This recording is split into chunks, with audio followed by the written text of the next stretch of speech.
അങ്ങനെ നമ്മൾ ഒരുപാട് നാൾ കാത്തിരുന്ന നമ്മുടെ തളപതി വിജയുടെ സോറി ഇടയ്ക്കിടയ്ക്ക് ഞാൻ മറന്നുപോകും.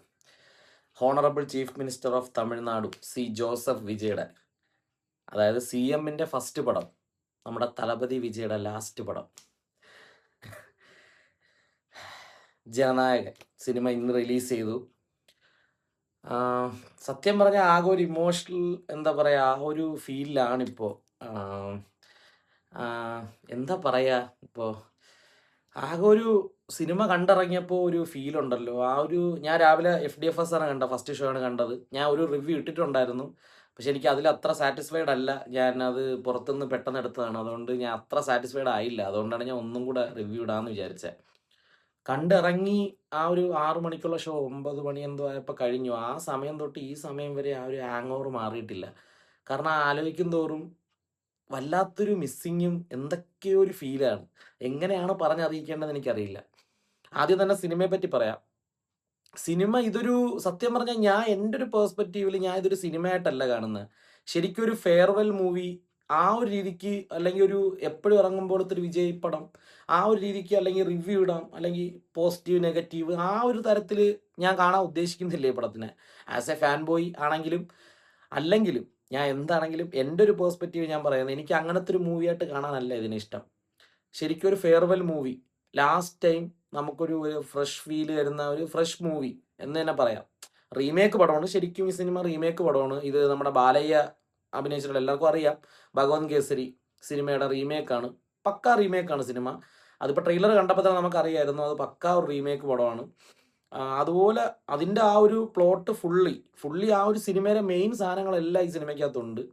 പിന്നെ പക്ക അതിൻ്റെ ഒരു വില്ലൻ്റെ ഒരു സംഭവം ഫുള്ളായിട്ട് അതിൽ മാറ്റിയിട്ടുണ്ട്. വില്ലൻ്റെ ഒരു എന്താ പറയുക, ആ ഒരു വില്ലൻ്റെ കഥയും ആ ഒരു കോർ കഥ, അതിൻ്റെ അകത്തുള്ള ഒരു കോർ കഥ ഫുള്ളായിട്ട് മാറ്റിയിട്ടുണ്ട്. പക്ഷേ ഫുള്ളായിട്ടുള്ള സിനിമയുടെ ഫ്ലോയും എല്ലാം പക്ക ഭഗവത് കേസരിയാണ്. ഒരു മുക്കാ ഭാഗം, ഒരു എന്താ പറയുക, ഒരു 18% ഭഗവത് കേസരി തന്നെയാണ്. അതിലൊരു 20% പുതുതായിട്ട് ആ ഒരു വില്ലൻ്റെ ആ ഒരു ഇതും കുറച്ച് പൊളിറ്റിക്കലി ഉള്ള സാധനങ്ങളും, എന്താ പറയുക, നമ്മുടെ ഈ ജാതി തമ്മിലുള്ള പാർട്ടി, ആ ഒരു പൊളിറ്റിക്സ് ഉണ്ടല്ലോ, ജാതി പൊളിറ്റിക്സ് എന്നൊക്കെ പറയുന്ന ആ സാധനം, പിന്നെ വുമൺ എംപവർമെൻറ്റ്, അത് ഭഗവത് കേസരിലുള്ളതാണ്. അതെല്ലാം കൂടെ ചേർത്താണ് ഈ സിനിമ അവർ ചെയ്തിട്ടുള്ളത്. പക്ഷേ എന്താ പറയുക, നമ്മുടെ ആ ഒരു എനിക്ക് പല സീൻസും, എനിക്ക് എൻ്റെ ഇത് കണ്ട് എനിക്ക് പല സീൻസും ഇതിനേക്കാളും എനിക്ക് ഇഷ്ടപ്പെട്ടു. എന്താ പറയുക, നമ്മുടെ ബാലയെ ചെയ്തേക്കാളും എനിക്ക് കുറേയും കൂടെ എനിക്ക് ഇഷ്ടപ്പെട്ടു വിജയ് ചെയ്ത. പക്ഷേ ചില സീൻസ്, ചില കാര്യങ്ങൾ ബാലയെ ചെയ്ത് എനിക്ക് കുറച്ചുകൂടെ ബെറ്റർ ആയിട്ട് തോന്നി, ഇല്ലെന്ന് പറയുന്നില്ല. അതിൻ്റെ ഒരു ഇൻട്രോ സീനാണെങ്കിലും കുറേയും കൂടെ ബെറ്റർ ആയിട്ട് ബാലയുടെ സീൻസ് കുറച്ചുകൂടെ കൊള്ളാമെന്ന് എനിക്ക് തോന്നി. അങ്ങനെ അങ്ങനത്തെ ഒരു, എന്താ പറയുക, ഒരു പക്ക ഒരു, സത്യം പറഞ്ഞാൽ ആ ഒരു സിനിമയൊക്കെ ഒരു ബാലയ്യരെ ഇപ്പോഴത്തെ ഇറങ്ങിയ കുറച്ച് പടങ്ങൾ, ഇപ്പം എനിക്കൊരു ഡാക്കു മഹാരാജയൊക്കെ സത്യം പറഞ്ഞാൽ വിജയ്ക്കൊക്കെ പറ്റുന്ന ഒരു സാധനമാണ്, റീമേക്ക് ഒക്കെ ചെയ്യാൻ പറ്റുന്ന സാധനമാണ്. അതുപോലെ തന്നെ ഭഗവത് കേസരി വിജയ്ക്ക് റീമേക്ക് ചെയ്യാൻ കറക്റ്റായിട്ട് പറ്റുന്ന ഒരു മൂവി തന്നെയാണ്. അതിൽ ഒരു മാറ്റവും ഇല്ല. അത് പറ്റുന്ന ഒരു സാധനം തന്നെയാണ്. പിന്നെ ഒരു ഏകമുള്ളൊരു സംഭവം എന്ന് വെച്ച് കഴിഞ്ഞാൽ, ഒരു റീമേക്ക് പടം ലാസ്റ്റ് പടമായിട്ട് വേണ്ടിയിരുന്നില്ല എന്ന് എനിക്ക് പേഴ്സണലി എനിക്കൊരു തോന്നി. ഒരു റീമേക്ക് പടം ഒരു ഇതായിട്ട് വേണ്ടിയിരുന്നില്ല, ഒരു ലാസ്റ്റ് മൂവി ആയിട്ട് വേണ്ടിയിരുന്നില്ല. ലാസ്റ്റ് മൂവി എന്നൊക്കെ പറയുമ്പോൾ സത്യം പറഞ്ഞാൽ വല്ലാത്തൊരു വിഷമവും, എന്താ പറയുക, ഒരു പ്രത്യേക ഒരു ഫീലും ഉണ്ട്, അങ്ങനെ പറയാൻ തന്നെ സത്യം പറഞ്ഞാൽ. അപ്പോൾ അങ്ങനത്തെ ഒരു മൂവിയാണ് ഈ സിനിമ. എല്ലാവർക്കും ഇഷ്ടപ്പെടുമോ എന്ന് ചോദിച്ചു കഴിഞ്ഞാൽ അത് ഓരോരുത്തരുടെ പേഴ്സ്പെക്റ്റീവാണ്. ഒരു മൂവി എന്ന നിലയ്ക്ക് നോക്കിക്കഴിഞ്ഞാൽ പ്രത്യേകിച്ച് ഈ സിനിമയ്ക്കകത്ത് എന്താ പറയുക, എടുത്തു പറയാനായിട്ട് അങ്ങനെ ഒന്നുമില്ല. കുറച്ച് സെക്കൻഡ് ഹാഫിൽ കുറച്ച് സീൻസൊക്കെ വരുമ്പോഴത്തേക്ക് ലാഗും കാര്യങ്ങളൊക്കെ ഉണ്ട്, ഇല്ലെന്ന് പറയുന്നില്ല.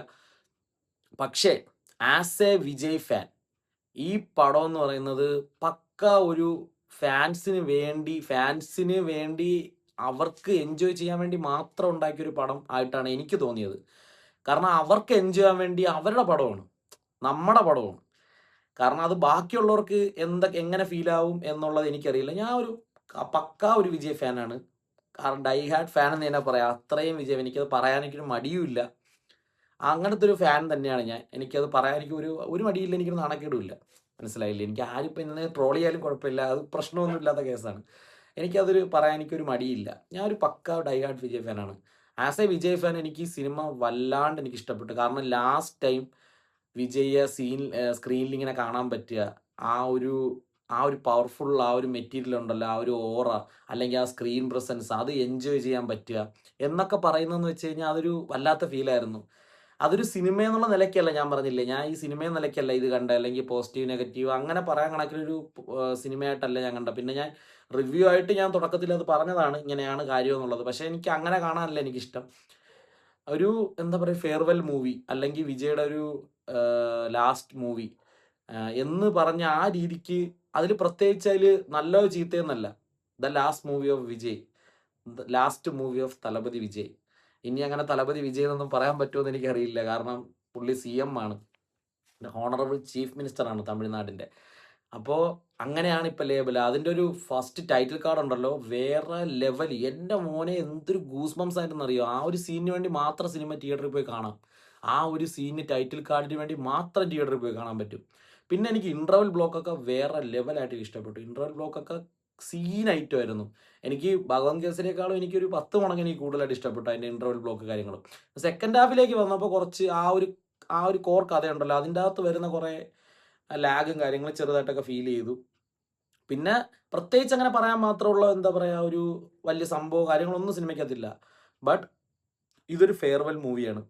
ഇത് ചെല്ലുക, എൻജോയ് ചെയ്യുക, ലാസ്റ്റായിട്ട് വിജയെ തിയേറ്ററിൽ കാണണം എന്ന ആഗ്രഹമുള്ളവർക്ക് പോവാം, എൻജോയ് ചെയ്യാം, കണ്ടിറങ്ങാം, കണ്ണീരോടെ തന്നെ ഇറങ്ങാം. അതിൽ അവസാനത്തെ ഒരു 45 സെക്കൻഡ് ഉണ്ടല്ലോ, ഒരു സംഭവം ഇടും. അത് അത് പറഞ്ഞു കഴിഞ്ഞാൽ ഫീൽ കിട്ടുമെന്നറിയില്ല. അത് സിനിമ തിയേറ്ററിൽ പോയി തന്നെ കാണണം. അത് കണ്ടു കഴിഞ്ഞാൽ വിജയ് ഇഷ്ടപ്പെടുന്ന ഒരാൾക്കും കാണുമ്പോൾ നല്ല രീതിക്ക് ഫീലാവും. നല്ല രീതിക്ക് ഫീലാവുന്നല്ല, കരച്ചിൽ വരും, സങ്കടപ്പെടും. നല്ല രീതിക്കുള്ളൊരു ഇമോഷണലി നമ്മൾ കണക്റ്റ് ആവുന്ന ഒരു സാധനമാണ് അത് കാണുമ്പോൾ.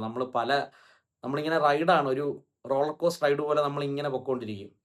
ആ ഒരു പല കാര്യങ്ങളും, പഴയ കാര്യങ്ങളൊക്കെ നമ്മൾ ഈ FDFS നിന്ന് കണ്ടിട്ടുള്ള, ഞാനൊക്കെ 4 മണിക്കും വെളുപ്പിനെ 1 മണിക്കും ഒക്കെ പോയി 12 മണിക്കും ഉറക്കമില്ലാതെ പോയി കണ്ടിട്ടുണ്ട് പല സിനിമകളും.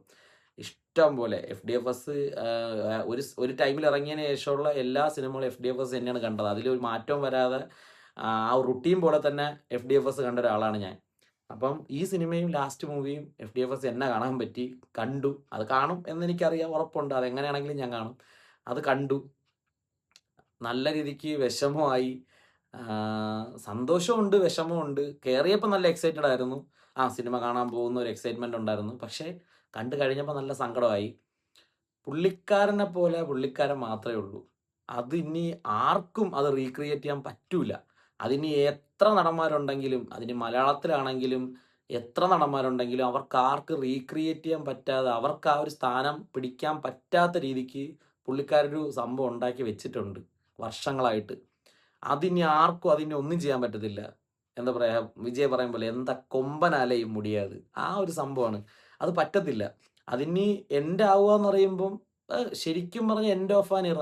അത് കറക്റ്റായിട്ട് പറയാൻ പറ്റുന്നൊരു ഡയലോഗാണ്, എൻഡ് ഓഫ് ആൻ ഇറ. അത് തീർന്നു. അത് ഇന്നത്തോടെ തീർന്നു. ലാസ്റ്റ് ജൂലൈ 23 കുറിച്ച് വയ്ക്കുക, അത് തീർന്നു. ആ പുള്ളിയെ സ്ക്രീനിൽ കാണുമ്പോഴും അതിൽ കിട്ടുന്ന ഒരു ഓറയും നമുക്കൊരു ഫീൽ ഉണ്ടല്ലോ, അത് വേറെ ആരെ കണ്ടാലും നമുക്ക് കിട്ടുമെന്നുള്ള എനിക്കറിയില്ല ഈ ഒരു ഫീല്.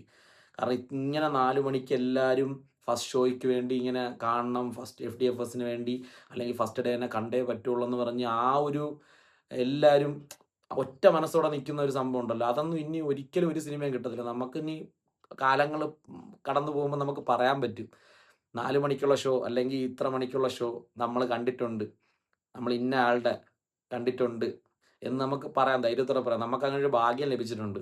അത് ബാക്കി എത്ര പേർ കിട്ടിയിട്ടുണ്ടെന്ന് എനിക്കറിയില്ല. എനിക്ക് ആ ഒരു ഭാഗ്യം ഞാൻ നല്ല രീതിക്ക് എൻജോയ് ചെയ്തിട്ടുണ്ട്. അത് എത്ര വർഷം കൊണ്ട് എൻജോയ് ചെയ്യുന്നതാണ്. ഇപ്പോൾ ലാസ്റ്റ് മൂവി അതേപോലെ എൻജോയ് ചെയ്തു. പിന്നെ ലാസ്റ്റ് മൂവി എന്ന് പറയുമ്പോൾ എന്തോ ഒരു കല്ല് വെച്ച് കൊടുത്തൊരു ഫീലാണ്. കാരണം ഇനി അങ്ങനെ കാണാൻ പറ്റില്ല. പിന്നെ ഒരു എൻജോയ്മെൻറ്റ് അല്ലെങ്കിൽ പേപ്പർ എറിയുക, ആഘോഷിക്കുക എന്നുള്ള നിലയ്ക്ക് അത് മാത്രമല്ലല്ലോ പുള്ളി ഇപ്പം ചെയ്യുന്നൊരു സംഭവം എന്ന് വെച്ച് കഴിഞ്ഞാൽ, അതൊരു വലിയ ഒരു വഴിയിലൂടെയാണ് പുള്ളി പൊയ്ക്കൊണ്ടിരിക്കുന്നത്. ചീഫ് മിനിസ്റ്റർ, ഒരു മുഖ്യമന്ത്രിയാണ് പുള്ളി തമിഴ്നാടിൻ്റെ. അപ്പം അത് ഒരു വലിയ സംഭവമാണല്ലോ. അതിൽ നല്ല രീതിക്ക് നേടട്ടെ, അതിൽ നല്ലൊരു സംഭവം ഉണ്ടാവട്ടെ. സിനിമയൊക്കെ എന്താ പറയുക, അത് ഒരു എൻ്റർടൈൻമെൻറ്റ് ഫാക്ടർ മാത്രമാണ്. പക്ഷേ പുള്ളി ഇപ്പോൾ പൊയ്ക്കൊണ്ടിരിക്കുന്ന ഒരു പാത എന്ന് പറയുന്നത് അതൊരു എന്താ പറയുക, ഒരു വൺ മാൻ റെവല്യൂഷൻ എന്നൊക്കെ പറയും പോലത്തെ ഒരു സെറ്റപ്പാണ് പുള്ളി ഇപ്പോൾ ചെയ്തുകൊണ്ടിരിക്കുന്നത്. അപ്പോൾ അതിൻ്റെ അകത്ത് അതൊരു വലിയ സംഭവമാണ്. അപ്പം അത് വെച്ച് നോക്കണമെങ്കിൽ നമ്മൾ ഈ സിനിമയിലൊന്നും അല്ല. എന്നാൽ പോലും ഒരു മാൻലി ഫീൽ ഉണ്ടല്ലോ, നമുക്ക് എല്ലാവർക്കും ഒരു ഒരു ഉള്ളിലൊരു ഫീൽ ഉണ്ടല്ലോ. അതിപ്പോൾ ഇഷ്ടംപോലെ ഫാൻസ് ഉണ്ട് വിജയ്ക്ക്. കോടിക്കണക്കിന് പേർ ഇരിക്കാങ്കടാ എൻകിட்ட എന്ന് പറയുമ്പോഴത്തെ സെറ്റപ്പ് ഇഷ്ടംപോലെ പേരുണ്ട്. അപ്പം അതിൽ എന്താ പറയുക, അതിലൊരാളുമാണ് ഞാൻ. അപ്പം അത്രയും നമുക്ക് ഇമോഷണലി കണക്റ്റ് ആവുകയും അത്രയും നമ്മൾ എൻജോയ് ചെയ്ത ഒരു മനുഷ്യനാണ്. അപ്പോൾ പുള്ളിയുടെ ലാസ്റ്റ് പടം എന്ന് പറയുമ്പോൾ അതൊരു എന്തോ ഒരു വല്ലാത്തൊരു ദുഃഖം തന്നെയാണ്. പിന്നെ ശരിക്കും നല്ല രീതിക്ക് മിസ് ചെയ്യും, വല്ലാണ്ട് മിസ് ചെയ്യും. പിന്നെ ഈ സിനിമ കാണാൻ ഉള്ളവർക്ക് എന്തായാലും സിനിമ തിയേറ്റർ മെറ്റീരിയൽ മൂവിയാണ്, പക്കാ ഒരു തിയേറ്റർ എക്സ്പീരിയൻസ് മൂവി തന്നെയാണ്. അതിൽ വേറെ ഒരു മാറ്റവും ഇല്ല. തിയേറ്ററിൽ പോവുക, വിജയെ ലാസ്റ്റായിട്ട് സ്ക്രീനിൽ ഇങ്ങനെ കാണുക. പിന്നെ റീ റിലീസൊക്കെ വരുമായിരിക്കും, അത് വേറെ. അത് എന്തായാലും റീ റിലീസും കാര്യങ്ങളൊക്കെ ഉറപ്പായിട്ടും വരും. ഫാൻസുകാരാണെങ്കിൽ എല്ലാ ഗ്യാങ് സിനിമയിൽ റീ റിലീസ് നടത്തും, അത് ഉറപ്പാണ്. പക്ഷേ അല്ലാതെ ഒരു പുതിയൊരു മൂവി അല്ലെങ്കിൽ ഒരു അപ്ഡേഷൻ അല്ലെങ്കിൽ ഒരു ട്രെയിലർ അല്ലെങ്കിൽ FDFS അതിനി ഇല്ല. ലാസ്റ്റ് മൂവിയാണ്. അപ്പം അതിലൊരു വലിയ സങ്കടമുണ്ട്. അപ്പം തിയേറ്ററിൽ പോയി എൻജോയ് ചെയ്യാൻ ആഗ്രഹമുള്ളവർക്ക് എന്തായാലും തിയേറ്ററിൽ പോകാൻ. പാട്ടാണെങ്കിലും തലപതി കച്ചേരി പാട്ടാണെങ്കിലും വിജയുടെ ഒരു സ്വാഗ് ആണെങ്കിലും വിജയുടെ ഒരു സ്ക്രീൻ പ്രസൻസ് ആണെങ്കിലും ആ ഒരു ഓറയാണെങ്കിലും പുള്ളിയുടെ ആ ഒരു ഡയലോഗ്സ് ആണെങ്കിലും ആ ഒരു പരിപാടി ഉണ്ടല്ലോ, വിജയ് പരിപാടി എന്ന് പറയുന്നത് എല്ലാവരും പറയുമല്ലോ, ഒരു വിജയ് പടം. അത് തന്നെയാണ് വിജയ് പടം, അത് തന്നെയാണ്. അങ്ങനെ പറഞ്ഞങ്ങ് കണ്ടാൽ ഓക്കെയാണ്. പിന്നെ ഒരു സിനിമ മുഖേന ഒരു ചെത്തിപ്പറിക്കാനൊക്കെ നിന്ന് കഴിഞ്ഞാൽ സിനിമയ്ക്കകത്ത് പ്രത്യേകിച്ച് ഒന്നുമില്ല, പ്രത്യേകിച്ച് വലിയ സംഭവങ്ങളൊന്നുമില്ല. ബട്ട് ആസ് എ ഫാൻ എനിക്ക് ഭയങ്കര ഇഷ്ടപ്പെട്ടു മൂവി. ഞാൻ ഭയങ്കര എൻജോയ് ചെയ്തു മൂവി, നല്ല രീതിക്ക് എൻജോയ് ചെയ്തു. എനിക്ക് മാക്സിമം എനിക്ക് പറ്റും പോലെയൊക്കെ ഞാൻ സിനിമ എൻജോയ് ചെയ്തു. അപ്പം സിനിമ കാണാൻ ആഗ്രഹമുള്ളവർക്ക് എന്തായാലും തിയേറ്ററിൽ പോയി കാണുക.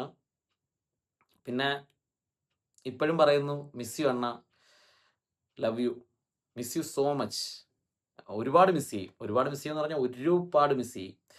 അത് ഒരുപാട് പറഞ്ഞു കഴിഞ്ഞാൽ ചിലപ്പം കരഞ്ഞു പോകും. അപ്പോൾ ഓക്കെ, ബൈ.